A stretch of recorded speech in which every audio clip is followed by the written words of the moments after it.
9वें number का question क्या कह रहा है दोस्तों, अनुच्छेद 3 संसद को निम्नलिखित में से किसके लिए अधिकृत नहीं करता है।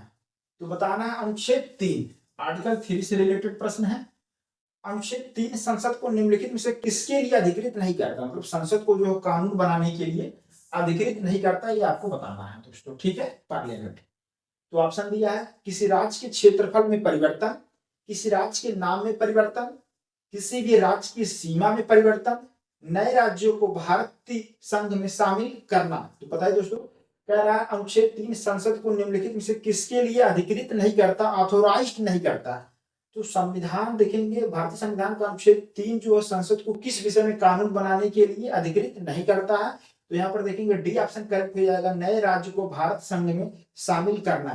तो ये जो है अनुच्छेद 3 के माध्यम से नहीं होता है। ये नए राज्य का भारत संघ में शामिल करने का प्रावधान संविधान से प्राप्त कहां से होता है, तो ये भारतीय संविधान का अनुच्छेद 2, भारतीय संविधान का अनुच्छेद 2 जो है संसद को शक्ति प्रदान करता है कि वह नए राज्य को भारतीय संघ में शामिल करने से संबंधित विधि का निर्माण कर सकता है। तो यह प्रोविजन कहां से मिलता है दोस्तों, तो ये अनुच्छेद 2 से मिलता है, अनुच्छेद 2।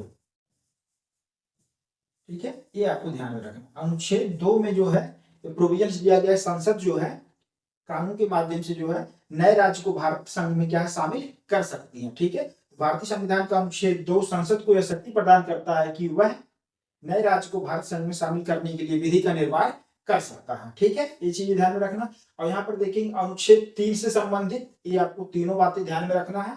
किसी राज्य के क्षेत्रफल में परिवर्तन, किसी राज्य के नाम में परिवर्तन, किसी भी राज्य की सीमा में परिवर्तन, ये सब गतिविधियां जो है अनुच्छेद 3 के माध्यम से जो है संसद कर सकता है। ठीक है, ये अनुच्छेद 3 शक्ति प्रदान करता है संसद को, वह किसी राज्य के क्षेत्रफल में परिवर्तन कर सकता है, किसी राज्य के नाम में परिवर्तन कर सकता है, किसी भी राज्य की सीमा में परिवर्तन कर सकता है। ठीक है, तो इस तरीके से देखेंगे दोस्तों कौन अधिकृत नहीं होता अनुच्छेद 3 के माध्यम से संसद विधि बनाने के लिए, तो यहाँ पर नए राज्य को भारत संघ में शामिल करना।